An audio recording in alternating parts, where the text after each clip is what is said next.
go live again. Hopefully this works. Okay. So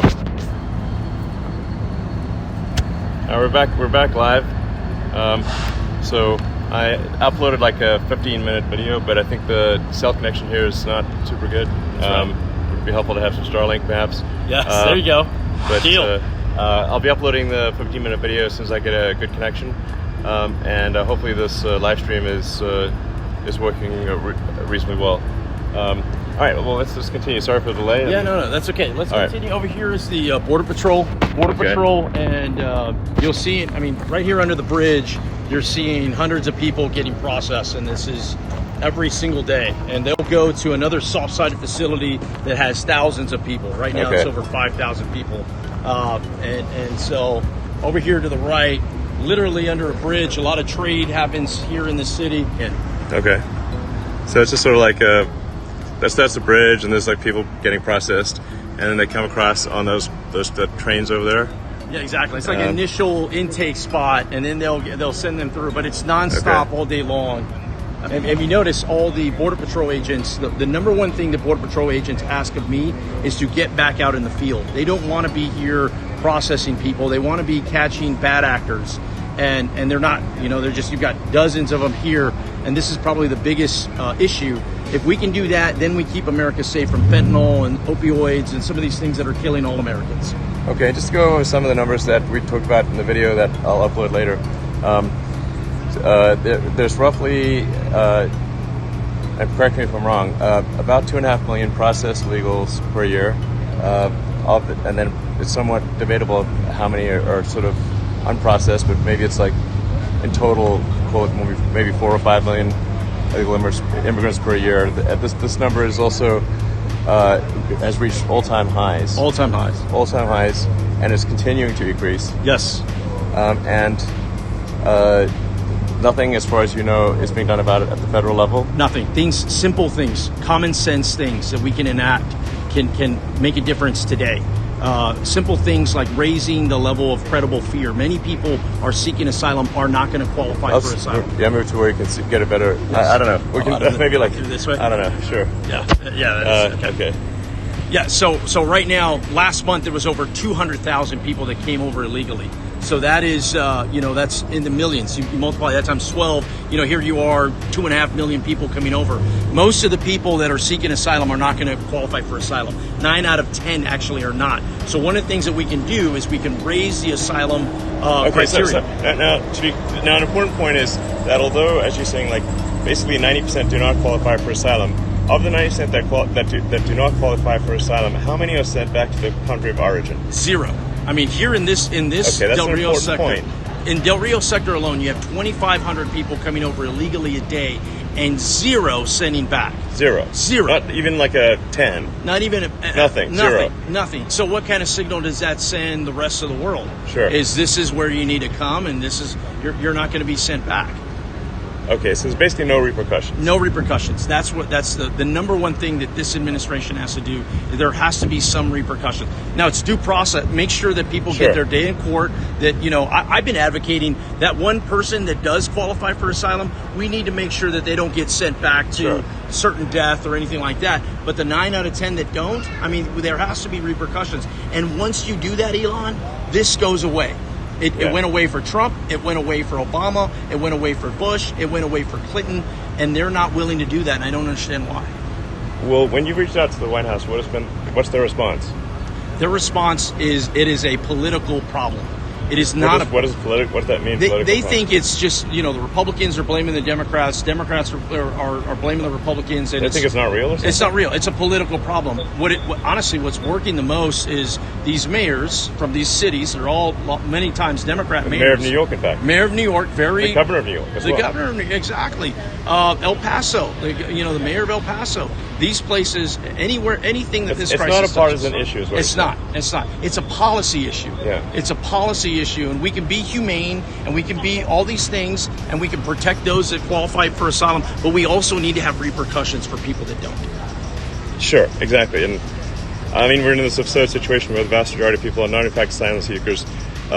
You can actually read on Google in any language you want what are the magic words you need to say. Yes. And then you're automatically in the asylum sort of queue, which takes several years before you actually see anyone. And then even if you do see one, even if you are denied, you're not deported. Exactly. And once you do that, all that does is attract more people to come over illegally. And ultimately, it undermines those that are trying to do it legally. Yeah, absolutely. To be clear, like, we're both very much in favor of expanded legal immigration. I think anyone who is hardworking and honest should be, and is really going to add to, be a net addition to the economy. I think we should let them in. Yes. But I mean, what we're seeing here are, in some cases, some pretty extreme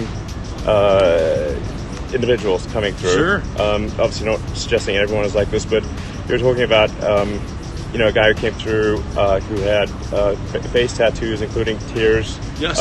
Tattooed on his face. Yes. The tear, when somebody tattoos a tear, it means that they have murdered someone. Yeah. And they are so proud of having murdered someone that they tattoo one tear on their face for every person that they kill. Is that correct? That's exactly right. I mean, these are this person just claimed asylum. And we just let them in. We let them in. Again, a serial murderer. Exactly. Who is proud of their murders. Yes. This is insane. The other piece of it too is many of these people are coming from Central and South America, where culturally it is not acceptable to have tattoos at all. Period. Right. So it's a big deal. It's a big deal to have a tattoo. It's an even bigger deal to have a neck tattoo and a face tattoo. That means it's almost certain that you are culturally unacceptable wherever you came from. So there's a lot of red flags issues that are glaring. These are people that nobody should want in their communities. I mean, I'm talking bad actors. I'm talking people. Yeah, it's safe to say that if somebody is a multiple murderer and proud of it and tattooed it on the face, they're unrepentant, to say the least. Yes. It's not like they try to get the tattoo removed. Right.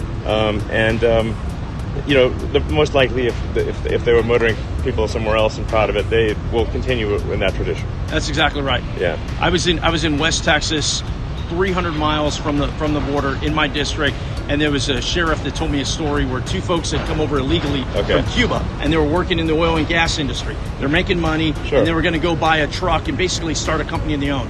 And the plan was both of you put $30,000 to go buy this truck. They're friends. They come together. The one friend shows his $30,000, and the other friend murders him. Takes his money, dismembers his body, spreads it everywhere, and that's a friend. I mean, what I'm getting at is... I would say that's not much of a friend. That's not much of a friend. No. But you don't know. If you're willing to do that to somebody... It's like full Breaking Bad situation. Exactly. You just don't know. And that's what... People are scared. People in American citizens are scared. They just don't feel safe. They don't know who these people are. They don't want to assume, but they also don't want to not assume. They have children. It's a safety issue. Okay, and not only is there no end in sight, but this issue is accelerating rapidly. Yes, and it's getting worse. The many people that are coming over now, before they would have someone in the United States to go to, or they would have money. The folks that are coming over now are impoverished. They have no money, and they have nowhere to go. Okay. So they're trying to scrape together some money to take a bus trip to the next destination, if you will. It's a bad situation all the way around, and a large part of it is because the administration is attracting these folks to come, knowing full well they're not going to have any of it's a dead-end road that they're going down. This sounds like complete madness. It is. Okay. Imagine if you have to live it every day. Well, not only is it getting mad, it's becoming normal. That is what I worry about. Normalizing insanity. That is why we're living in a clown world here. Coming down was so important to go, does this look normal to you? Does any of this look normal? And the train that's coming across, that's basically where people hop on top of the train. And hop on top of the train. Let's see, I know the sheriff's still here, but he was telling us about how they're really pretty expert at sort of turning the brakes on the train and stuff. Yes. So it's dialed, basically. It is. You've got real commerce mixed in with illegal traffic, and so it muddies the situation for everybody. Okay. How about what can we do about it? Yeah, what can we do about it? How does this end? What We have a government. we have a crisis. We have a What's crisis. the recommendation? We have a government that's about to shut down, and it's going to shut down. I think there's an opportunity if we can reopen the government and there be real solutions attached with some border security measures in there that are nonpartisan. I'm not talking really crazy stuff one way or another. I'm talking something everybody can agree on. This could be a win-win for America. We just need the right package to be crafted. With some sensible things, you raise the level of credible fear. You turn on the repatriation flights, so at least some people that are coming over illegally above zero would be a good start. And then the immigration judges are so critical to it. You surge immigration judges, and that way, when somebody comes in, they get their case heard immediately, not 7 years from now. You do that for a month, and all of a sudden the word's out: hey, the border is closed. Go through another route. Okay. Well, let's see. Hey guys, how's it going? Hello.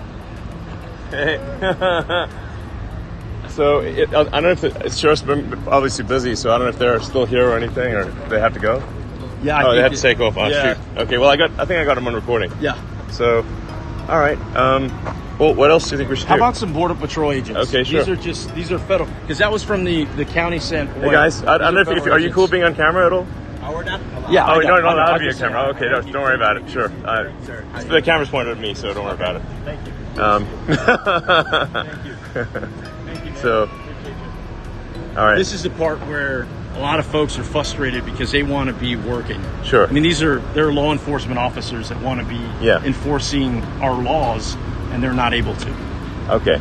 Yeah. They're just not allowed to enforce the laws. No. This is their new normal, and that is not a long-term winning strategy for a positive part of the Border Patrol, Customs and Border Protection. Okay. Well, anyone else who think we can talk to? I think we've. Are we good? Let's walk a little bit further down this way. I think the part that's just briefly is this is a golf course. Okay. I mean, so to the left you have a golf course, an actual functioning golf course. Sure. And to the right you have a processing center, a mobile processing center. Okay. The other piece of it too is the transportation. Like, how does this all work? Yeah. Well, you got to have water, you got to have food, you got to have vehicle, buses. None of that is free. Somebody has to pay for that, and who's paying for it is oftentimes the mayor or the county or Border Patrol agents or Customs and Border Protection is paying for buses instead of something else. Okay. So these people are all waiting to get processed, right? People right here. And then, So, hey guys, how's it going? This is the shot right here. Okay, look at this. These people. You see how orderly it is? Yeah, I mean it's very orderly. So it's like an orderly, chaotic, unruly event that's happening. Okay. And it's wrong. It's wrong for everybody involved. Sure. And we're not talking one or two people. We're talking thousands of people every day. Thousands of people every day. Yeah. All right. Oh well. Okay, I'm gonna end the live stream now.